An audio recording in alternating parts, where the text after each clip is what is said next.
जय भीम दोस्तों अभी सुबह के 5 बज रहे हैं और मैं आप लोगों को एपिसोड के बारे में बताने जा रही हूँ। दोस्तों सबसे पहले आप लोगों से मैं कुछ पूछना चाहती हूँ। दोस्तों कितने लोग जो है जो ये भीमा एपिसोड अभी देख रहे हैं, जो लोग ये एपिसोड देख रहे हैं प्लीज़ कमेंट करके ज़रूर बतलाइएगा, क्योंकि इस एपिसोड पे ना बहुत कम व्यूज जाता है। तो मुझे ऐसा लगता रहता है कि शायद आप लोग भीमा एपिसोड देखते नहीं होंगे, तो इसीलिए आप लोग कमेंट करके ज़रूर बतलाइएगा। दोस्तों आप सभी जानते हैं भीमा एपिसोड का ये 17 एपिसोड चल रहा है और एपिसोड में भीमा को जो प्रिंसिपल साहब थे वो शर्त रखे हुए थे कि अगर 3 दिन तक भीमा स्कूल में रुक जाती है तो अगले दिन उसको लिखित दस्तावेज में भीमा का नाम लिख के वो देंगे, उनका एडमिशन हो जाएगा। तो दोस्तों आप सभी को ये बता दें कि भीमा 3 दिन तक उस स्कूल में रुक जाती है और आज भीमा का तीसरा दिन था। तीसरा दिन आप सभी जानते हैं कितने साजिश किए हुए थे ये ऊंची जात के लोग और मास्टर साहब, ये सब भीमा को बिच्छू से कटवा दिए थे, लेकिन फिर भी भीमा बच गई और स्कूल में अड़ी रही और उसका वो तीसरा दिन था। तीसरा दिन वो जैसे तैसे भीमा पार कर लेती है। दोस्तों जब स्कूल में छुट्टी होती है तो भीमा के साथ बाबा साहब बैठे हुए थे और बाबा साहब उनको कह रहे थे कि भीमा तुम आज जीत गई, आज तुम्हारा तीसरा दिन पूरा हो गया, अब तुम प्रिंसिपल साहब से कहना कि वो तुम्हारा नाम लिख करके रजिस्टर में दे कि तुम अब पढ़ सकती हो। जैसे ही स्कूल में छुट्टी होती है तो सभी लोग क्लास से बाहर आते हैं हॉल में। भीमा भी वहाँ पे खड़ी हो जाती है और प्रिंसिपल साहब से जाके कह रही थी कि सर तो आपको याद होगा ही, अब मेरा 3 दिन पूरा हो चुका है, मुझे अब रजिस्टर में नाम लिख के दीजिए और उसके बाद से मैं पढ़ने आऊँगी।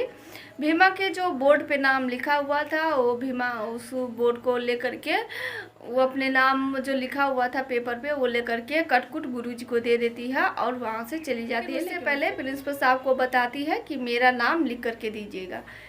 भीमा के जाने के बाद वहाँ से ये सभी लोग ना बहुत हैरान हो रहे थे, सब गुस्सा हो रहे थे कि से इतना लाख कोशिश करने के बाद भी भीमा स्कूल में रह गई और ये हमारे समाज के लिए बहुत बड़ी हार है। जिसके बाद कटकुट गुरुजी उनको कह रहे थे कि ये हार नहीं है प्रिंसिपल साहब, ये तो इस स्कूल का जीत है और ये बाबा साहब की जीत है, बाबा साहब के संविधान की जीत है, शिक्षा की जीत है। तो आप कैसे कह रहे हैं कि ये हार है? इसे सामाजिक तौर पे मत देखिए कि ये हार है। दोस्तों आप सभी जानते हैं ऊंची जात के लोग जो है ना बस अपने धर्म समाज इन सब को लेकर के ही लड़ते रहते, इसके अलावा उन लोगों को कुछ दिखाई ही नहीं देता है। दोस्तों इससे ज़्यादा परेशान तो ये थे कलिका सिंह और उनकी अम्मा कैलासा बुआ। ये इतना ज़्यादा परेशान थे कि भीमा अब पढ़ने जाएगी स्कूल में, इसीलिए वो बहुत सारी योजना बना रही थी कि इससे क्या करे कि भीमा स्कूल में पढ़ने दोबारा ना जाए, और वो क्योंकि तीसरा दिन तो पार कर चुकी ही थी। कलिका सिंह और कैलासा बुआ दोनों आपस में कर रहे थे, तो वहाँ पे उनका बेटा छोटा जो था बिशंबर वो जाते हैं और उन सभी को समझाने की कोशिश कर रहे थे। तो कलिका सिंह को ना बहुत गुस्सा आ जाता है, उनको तकिया फेंक के मारते हैं। तो बिशंबर भी उनको वही वापस तकिया फेंक देते हैं अपने भाई पे। तो यह देखने के बाद उनकी अम्मा कह रही थी कि क्या बिशंबर मैंने तुम्हें यही संस्कार दिया है कि तुम अपने भाई को कुछ भी फेंक के मारो? तो ये बात बिशंबर उनको बताते हैं कि अम्मा ये संस्कार मुझे ही नहीं दिए हैं, ये संस्कार तो आप भैया को भी दिए हैं, पिंकी को भी दिए हैं, लेकिन फिर भी आप संस्कार की बात मुझसे ही क्यों करते हैं? दोस्तों आप सभी को बता दें बिशंबर जो थे वो शिक्षित व्यक्ति थे, वो संविधान को पढ़े हुए थे, जाने हुए थे। हाँ, जो बाकी समाज की जो हक होती है उन सभी को जानते थे, लेकिन वो उनकी अम्मा उनके भाई जो थे ये समझने के लिए तैयार नहीं थे। वो बस अपने जाति के लेकर के वो ज़्यादा घमंड कर रहे थे कि हम ऊंची जात के हैं तो ये करेंगे वो करेंगे, लेकिन इस सब से ना उनके जो बिशंबर थे उनको कोई फ़र्क नहीं पड़ रहा था। वो तो बस इतना चाहते थे कि जैसे हम लोग पढ़ रहे हैं ना वैसे ही छोटी लोग भी पढ़ सकते हैं, उनका भी अधिकार है, हक है कि वो अपना पढ़ाई पूरा करे और ये संविधान में लिखा हुआ है। लेकिन ये संविधान की बात उनकी अम्मा भाई ये सब मानने के लिए तैयार नहीं थे कि ये संविधान चाहे कुछ भी उसमें लिखा हो, लेकिन मैं इस सब को मानने वाला तो नहीं हूँ। इसके लिए कैलासा बुआ पंचायत भी लगवाते हैं। पंचायत में बहुत सारे लोग भी आते हैं जो उनके ही समाज के थे, और देखिए उनको अपने तरफ करने के लिए वो उन लोगों के लिए बहुत सारी मिठाई भी बनवाते हैं। उन लोगों के लिए तो मिठाई बनवाते ही, साथ में उनके घर के लिए भी मिठाई बनवाते हैं ताकि वो कैसे भी करके उनकी बातों में आए। दोस्तों, कैलासा बुआ उन सभी से कह रही थी जो उनके ही समाज के थे, उन सभी से कह रही थी कि आज से हम ये प्रण लेते हैं कि कोई भी छोटी समाज के लोग को हम अपने घरों में खेतों में काम नहीं देंगे। तो इस बात से सारे लोग सहमत हो जाते हैं कि ठीक है कैलासा बुआ, हम किसी को भी जो छोटी समाज के लोग हैं उनको हम नहीं देंगे अपने घर में या खेत में काम। तो उसके बाद कैलासा बुआ बहुत खुश भी होती है और इस बात को पहुंचाएगा छोटी समाज के पास कौन, तो हर बार की तरह कैलासा बुआ मेवा को बुलाते हैं, क्योंकि उनके घर पे ही वो काम कर रहे थे। उनको बुलाते हैं, जब वो आते हैं कैलासा बुआ को देखते ही भीमा के बाबा उनके सामने हाथ जोड़ के खड़े हो जाते हैं और कहते हैं कि कैलासा बुआ ऐसा कुछ भी आप मत कीजिए। लेकिन फिर भी कैलासा बुआ उनसे कहती है कि जा करके अपने समाज में, अपने मोहल्ले में कह दो कि आज से ना कोई भी हमारे खेत में या घर पे काम नहीं करेगा, ये हम ऊंची जात का फैसला है। दोस्तों, ना चाहते हुए भी मेवा को इस बात की जानकारी उनके मोहल्लों में पहुंचानी होती है।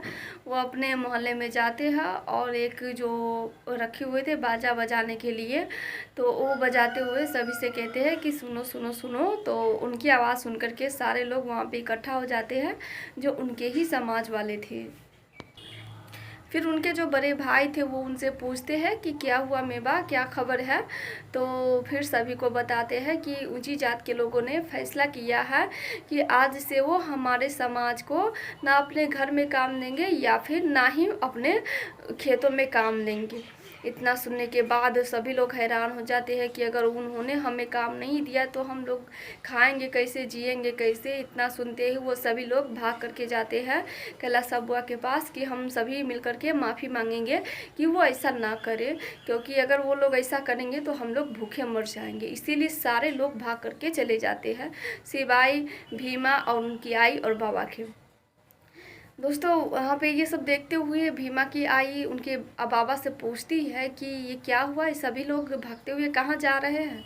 तो मेवा बताते हैं, एक तराजू लेकर के आते हैं और तराजू ला करके उनको समझा रहे थे कि धनिया अब तुम ही बताओ, एक पलड़ा पे तुम अपनी बेटी की पढ़ाई, सोच, सपना, सब कुछ, चाहे तुम जो कुछ भी समझती हो सब एक पलड़ा पे रख लो, और दूसरी पलड़ा पे ये इन लोगों की भूख रख लो जो हमारे समाज के लोगों की है। हाँ धनिया, ये दोनों पलड़ा बराबर होनी चाहिए। ये सुनने के बाद भीमा की जो आई थी वो उनके बाबा से कह रही थी कि आप कैसी बातें कर रहे हैं, इस समय मुझे आपकी बहुत ज़रूरत है लेकिन आप ही ऐसी बात कर रहे हैं। तो भीमा के बाबा उनसे कह रहे थे कि कैसे ना करूं, सभी लोग भूखे मर ही जाएंगे तो मैं अपनी बेटी को पढ़ा करके क्या करूंगा, तुम ही बताओ।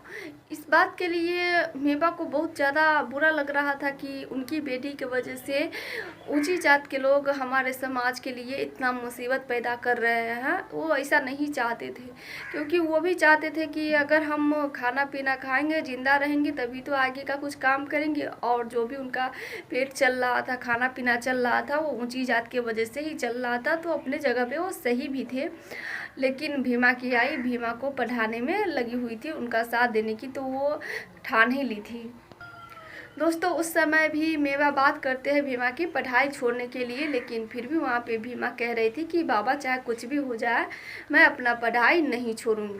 अब इसके आगे क्या होगा ये मैं अगले एपिसोड में बताऊंगी, क्योंकि आज का एपिसोड यहीं पे समाप्त हो जाती है। फिर मिलेंगे दोस्तों अगले एपिसोड में, तब तक के लिए जय भीम।